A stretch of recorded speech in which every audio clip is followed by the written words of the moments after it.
Oui, merci Président. Nous examinons donc le bordereau sur le sport quelques jours après la présentation du rapport du Comité national présidé par Marie-Georges Buffet et Stéphane Diagana.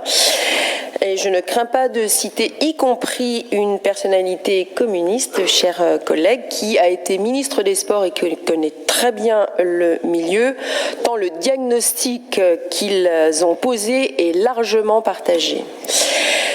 Ce diagnostic qui fait notamment des propositions pour renforcer l'éthique dans le sport et les moyens d'action en faveur d'une plus grande protection des pratiquants et des pratiquantes à la suite des affaires scandaleuses de violences sexuelles et sexistes dans les fédérations sportives françaises. Que nous dit ce rapport ? Et ça a été énoncé, financiarisation du sport, instrumentalisation politique du sport, non-adaptation des règles aux nouvelles pratiques. Et je pourrais ajouter inflation normative à l'initiative des fédérations sportives qui coûte cher aux collectivités désireuses de proposer des équipements de qualité à leur population pour le sport amateur, le sport de compétition. À tel point d'ailleurs que certains élus locaux, j'en ai entendu un il y a peu de temps, en viennent à ne pas souhaiter l'accession au niveau supérieur de leurs équipes sportives de crainte de ne pas avoir les moyens financiers de respecter les exigences des dites fédérations. Pour les sportifs que nous sommes, ça fait du mal. Voilà. Les mêmes que je citais tout à l'heure, les fameuses fédérations exemplaires en tout point de vue. Marie-Georges Buffet et Stéphane Diagana le disent, et là encore, c'est notre perception. Petit à petit, la place du ministère des Sports s'est rétrécie. Il n'y a pas de grand débat public autour du sport et effectivement ça manque. Alors la ministre au congrès des maires nous a dit vouloir faire de l'année olympique 2024 la grande cause nationale de la promotion de l'activité physique et sportive, du sport et de la pratique sportive. Chiche, mais encore, et quelle déclinaison dans les régions. Ce bordereau expose la politique régionale en faveur du sport. Il consacre, vous l'avez dit, la conférence régionale et ses 4 collèges, l'État, les collectivités, le mouvement sportif et oui, en effet, et c'est plutôt un progrès, les acteurs socio-professionnels et le monde économique qui est très souvent fort sollicité en matière sportive pour prendre le relais des collectivités qui aujourd'hui n'ont plus forcément les moyens de ces politiques sportives. Cette conférence régionale élabore et adopte le projet sportif territorial pour une période de 5 ans. Merci de tenir compte des projets des collectivités. Nous sommes très attachés à la subsidiarité, mais la difficulté, et vous l'avez dit, ça va être le chef de fila. D'où la nécessaire implication dans le débat qui s'ouvre sur la décentralisation de remettre le sport à l'ordre du jour de ces discussions. Décentralisation, clarification des compétences et financement qui vont avec. Ce qui va nous intéresser dans cette conférence et intéresser les collègues, ce sont les travaux de la conférence des financeurs du sport. Une instance d'approbation des projets et de recherche de financement. Ces membres sont issus des 4 mêmes collèges que la conférence régionale, État, collectivité, mouvement sportif et donc acteurs socio-économiques.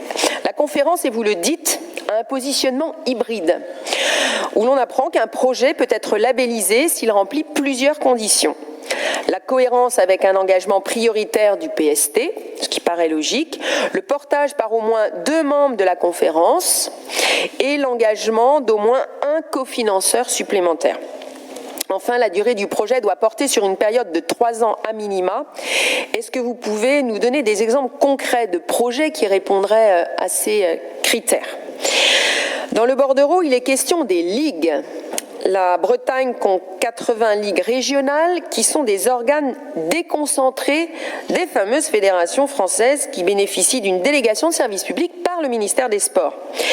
Alors c'est à cet endroit puisque les ligues représentent donc le ministère des Sports en service déconcentré de l'État qu'il faut alertés sur leurs exigences intenables et parfois totalement hors sol qui découragent les élus locaux.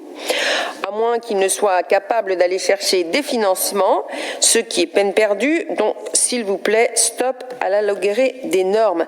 Alors juste une parenthèse, sur les terrains synthétiques, la Bretagne ne soutient plus les terrains synthétiques de football, si je me souviens d'une réponse que vous nous avez faite en commission permanente.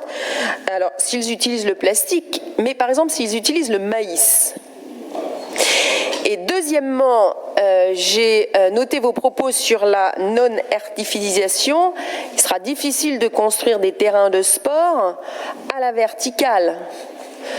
Donc oui, ça aussi c'est un sujet avec le fameux ZAN.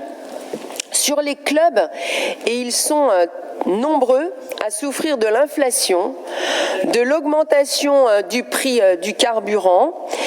On les aide, or les aides de la région pour les déplacements ne concernent à ce jour que les équipes de première et deuxième division. Or, les clubs de première et deuxième division, et notamment de première division, et ça vient d'être dit, ils ont, pour leur grande majorité, de gros budgets très importants puisque c'est du sport professionnel. Et donc pour les clubs de troisième division, et ils sont nombreux en Bretagne, ou de N1, en foot ou en basket, aucune aide. Mais on continue à aider le sport professionnel. Donc sur le haut niveau, les clubs de National 1, par exemple, en Bretagne, n'émargent qu'à hauteur de 18 000 €. Et c'est au-dessous de la moyenne des autres conseils régionaux qui proposent, donc en moyenne, 38 000 €. Puisque j'évoque les clubs, je veux rendre hommage aux milliers de bénévoles sans lesquels nos clubs sportifs ne pourraient vivre. Sur les 700 000 bénévoles des 80 000 associations bretonnes, plus d'un quart sont engagés dans le bénévolat sportif. J'évoquais hier les avis du Césaire qui nous sont très utiles. Le Césaire, à l'occasion de l'examen de ce bordereau, s'étonne du montant du budget consolidé sport en 2022 qui s'élève à plus de 26 millions €, montant d'après le Césaire 3 fois supérieur au programme spécifique 603, développer le sport en région, où était indiqué un montant de 8 millions de crédits mandatés. Donc il serait intéressant de disposer d'une analyse plus détaillée de ce budget consolidé. Enfin, sur les JO, vous l'avez dit, et pour nous c'est une très bonne chose, vous voulez vous préoccuper de nos agents, et c'est très bien. Vous voulez aussi soutenir nos athlètes bretons. Donc notre groupe Issons la Bretagne souhaite le meilleur, évidemment, pour nos athlètes bretons. Ils sont, je crois, une trentaine à se préparer pour les JO. Gageons que la région Bretagne facilite par tous les moyens la préparation physique et mentale de nos sportifs de haut niveau. Puissent-ils rentrer à la maison avec quelques médailles au cou. Et pour vous déchagriner, Monsieur le Président, parce que vous étiez chagrin tout à l'heure, et à la veille de la trêve de Noël et des confiseurs, je vous invite, chers collègues, à revisiter les valeurs de l'olympisme de Pierre de Coubertin. Ça vaut bien au-delà de cet hémicycle. Elles sont au nombre de 3.